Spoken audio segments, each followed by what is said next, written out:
જય માતાજી. આજે આપણે બનાવશું ગાજરનો હલવો. એના માટે આપણે આ વસ્તુ લીધી છે. આ 500 ગ્રામ ગાજર છે, આ 300 ગ્રામ દૂધ છે, આ કાજુ છે, આ બદામ છે, આ 2 ચમચી ઘી લીધું છે અને આ 100 ગ્રામ માવો છે. આપણે આટલી વસ્તુમાંથી હલવો બનાવશું. આપણે પહેલાં ગાજર છીણી લઈશું.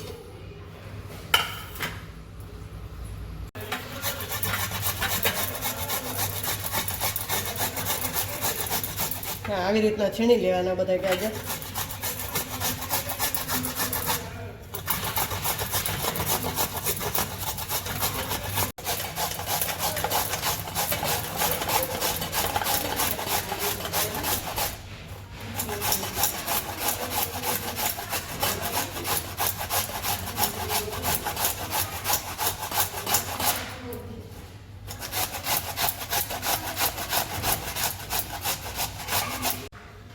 આપણે ગેસ લગાવશું. આપણે ગાજર બધા છીણાઈ ગયા છે.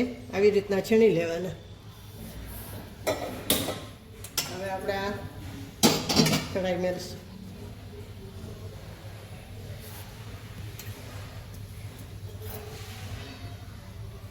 એમાં આપણે આ ઘી નાખશું.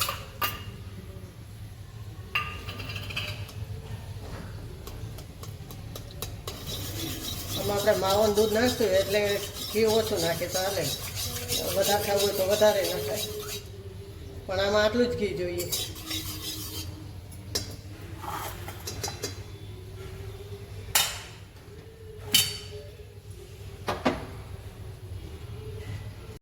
હવે આપણે આ ખોખું આપણે ગાજર નાખી દઈશું.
આપણે દૂધ નાખી દઈશું.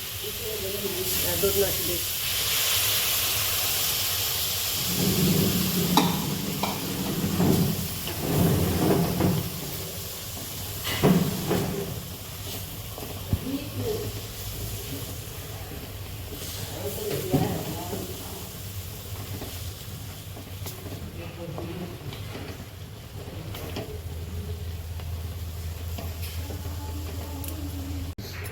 હવે આપણે એમાં ખાંડ નાખી દઈશું. ખાંડ કહેતા ભૂલી ગઈ હતી. 500 ગ્રામ ગાજર છે તો આપણે 250-300 ગ્રામ જેવી ખાંડ નાખવાની. ને તમારે વધારે ગળ્યું જોતું હોય તો એ પ્રમાણે નાખવાની. 500 ગ્રામ ગાજર હોય કે દૂધીનો હલવો કરો કાનો કરો, 500 ગ્રામ હોય એટલે 250-300 ગ્રામ બહુ થઈ ગઈ.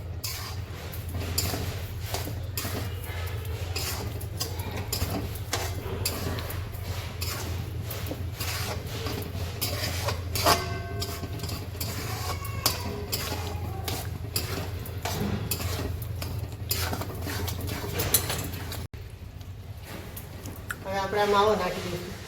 આપણે છીણી લીધો છે. આવી રીતના કરી નાખવાનું એટલે ગોટા બહાર નાખે.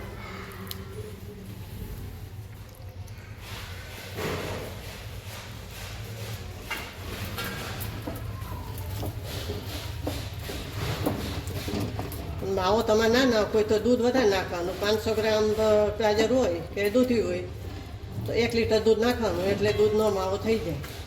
કદાચ માવો ના હોય તો, માવો હોય તો દૂધ ઓછું નાખો તો ચાલે. દૂધમાંય થાય એવું નથી, માવો નાખવો જ પડે. હોય તો નાખવાનું.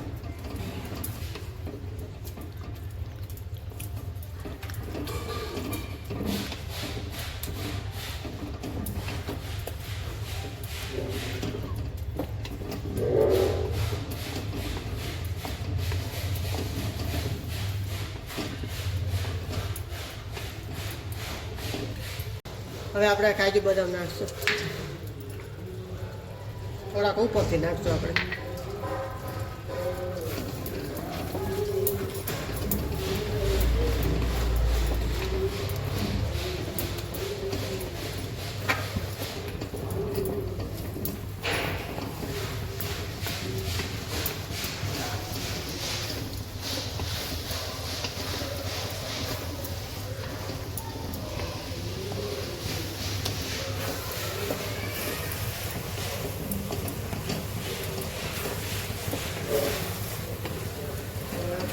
હલવો તૈયાર છે, ગેસ ખાંડ નાખશું.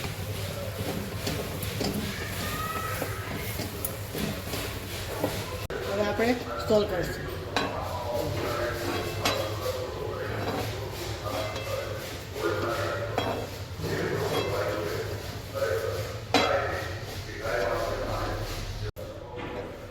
આપણે હવે આ બદામ નાખશું ઉપરથી, આ કાજુ નાખશું.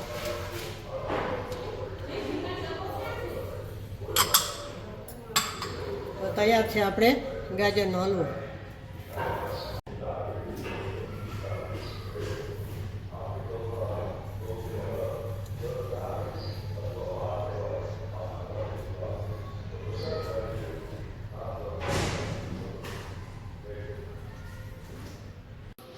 જય માતાજી. તો આપણે તૈયાર છે ગાજરનો હલવો. તો લાઈક કરજો, શેર કરજો અને બે લાઇકન દબાવવાનું ના ભૂલતા. સબસ્ક્રાઈબ કરીને કહેજો તમને કેવો લાગ્યો અને તમે કેવી રીતે બનાવો છો તે કમેન્ટમાં જરૂરથી લખજો. જય માતાજી.